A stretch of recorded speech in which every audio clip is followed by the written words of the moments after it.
ولقد نادانا نوح فلنعم المجيبون ونجيناه وأهله من الكرب العظيم وجعلنا ذريته هم الباقين وتركنا عليه في الآخرين سلام على نوح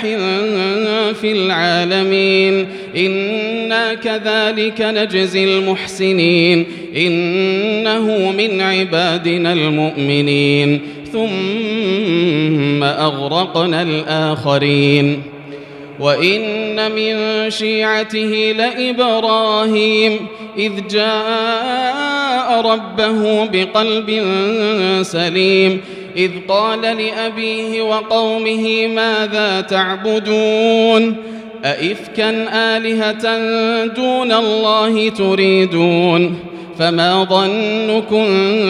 برب العالمين فنظر نظرة في النجوم فقال إني سقيم فتولوا عنه مدبرين فراغ إلى آلهتهم فقال ألا تأكلون ما لكم لا تنطقون فراغ عليهم ضربا باليمين فأقبلوا إليه يزفون قال أتعبدون ما تنحتون والله خلقكم وما تعملون قالوا ابنوا له بنيانا فألقوه في الجحيم فأرادوا به كيدا فجعلناهم الأسفلين وقال إني ذاهب إلى ربي سيهدين رب هب لي من الصالحين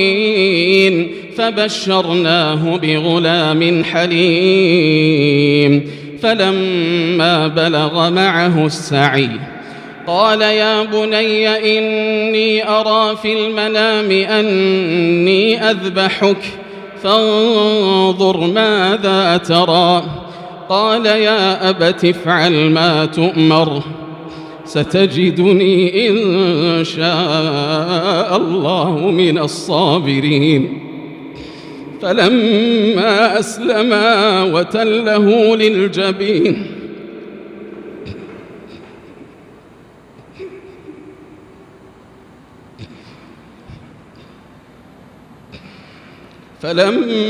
أسلما وتله للجبين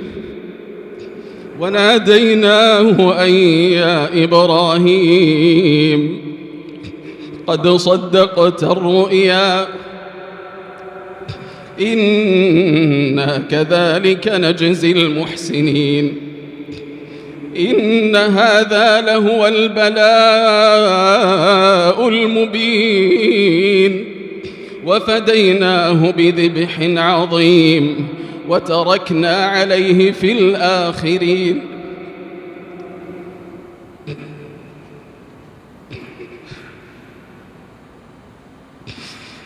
سلام على إبراهيم